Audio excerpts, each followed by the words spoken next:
Funeral. My older brother looked me in the eye and said, "Dad never believed in you." Then he handed me a trash bag and told me to pack my things. I lost my home. I lost my family. And I lost the inheritance my father had spent his entire life building. At least, that's what I thought. 10 years later, the same brother who threw me out showed up at my office begging for help. And what happened next still feels unbelievable. Intro CTA. If you've ever been betrayed by someone you trusted, hit that like button and subscribe. Because today's story is about family betrayal, perseverance, and a revenge payoff so satisfying it sounds like a movie. Let's get into it. Story. Growing up, my brother Daniel was the favorite. Everyone knew it. My parents never said it out loud. They didn't have to. The signs were everywhere. Daniel got the expensive birthday gifts. Daniel got the newer car. Daniel got praised for average accomplishments. Meanwhile, I was always compared to him. If I scored 90 on a test, people asked why it wasn't 95. If Daniel scored 75, everyone celebrated. After years of this, I stopped trying to compete. I focused on myself, worked part-time jobs, saved money, learned practical skills. My father respected hard work, but he rarely showed affection. So I spent most of my life trying to earn approval that never seemed to come. Then everything changed when Dad got sick. The diagnosis was aggressive cancer. Within a year, he was gone. The funeral was heartbreaking. Friends, relatives, co-workers, everyone spoke about how generous and hardworking he had been. I remember standing there thinking about all the conversations we'd never have. All the things left unsaid. The next morning, reality arrived. Daniel called a family meeting. At first, I thought it was about grieving. Instead, it was about money. The lawyer presented paperwork. Most of Dad's assets appeared to be going to Daniel. The house, investments, vehicles, everything. I was shocked. I received a tiny amount compared to him. It didn't make sense. But I was emotionally exhausted. I didn't fight. That was my mistake. Within weeks, Daniel's attitude changed completely. The fake kindness disappeared. One evening he sat me down and said, "You need to move out." I stared at him. "What?" He shrugged. "The house belongs to me now." I couldn't believe what I was hearing. I'd lived there for years helping care for our father. Yet suddenly I was unwanted. A burden. An inconvenience. The argument lasted hours. It didn't matter. His decision was final.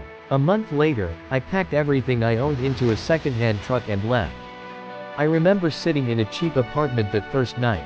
Bare walls, old furniture, no family, no plan, just anger. Not explosive anger, the quiet kind, the kind that keeps you awake at 3 a.m. For months I replayed everything in my head. The favoritism, the inheritance, the eviction, the betrayal. Eventually I realized something important. I could spend my life hating Daniel. Or I could build a better future. So I got to work. I started a small property maintenance business. At first it was just me. One truck, one lawn mower, a handful of clients. The first few years were brutal. Long days, longer nights. There were times I nearly quit. But slowly things improved. One client became 10, 10 became 50, 50 became hundreds. Eventually I expanded into property management. Then real estate investments. Then commercial buildings. Year after year the business grew. Meanwhile, I barely spoke to my family. Birthdays passed. Holidays passed. Nobody called. Nobody checked in. Eventually I stopped expecting them to. 10 years went by. Then one rainy Tuesday afternoon, my receptionist called. "There's a man here asking for you." "Who is it?" She hesitated. "He says he's your brother." I froze. I hadn't seen Daniel in nearly a decade. When I walked into the lobby, I barely recognized him. Gone was the confidence. Gone was the expensive clothing. Gone was the arrogance. He looked exhausted, older, defeated. And suddenly I knew. Something had gone wrong. Very wrong. We sat down. Awkward silence filled the room. Finally he spoke. "I need help." Of course he did. Apparently after inheriting everything, Daniel had made terrible decisions. Bad investments. Debt. Failed business ventures. The house was gone. The savings were gone. Most of the inheritance had vanished. And now creditors were closing in. He needed money. A lot of money. I listened quietly. Then he said something that stunned me. "I figured family helps family." Family. The word nearly made me laugh. For 10 years I wasn't family. For 10 years nobody called. Nobody visited. Nobody cared. Now suddenly family mattered again. But then something unexpected happened. I wasn't angry anymore. The bitterness I'd carried for years had disappeared. Because sitting across from me wasn't a powerful man. It was a broken one. And that's when I realized the truth. Life had already punished him.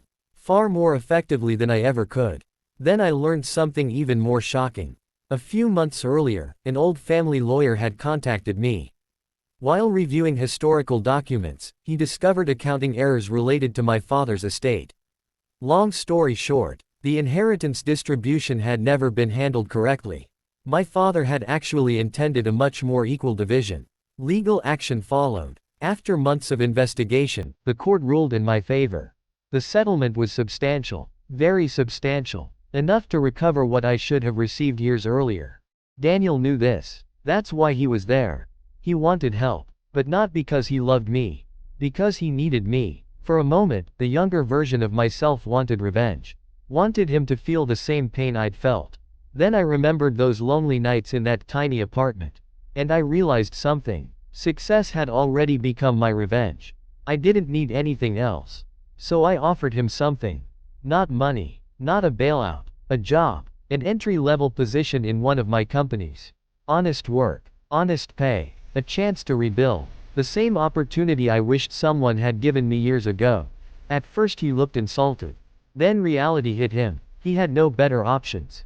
So he accepted. And for the first time in his life, my brother had to start over.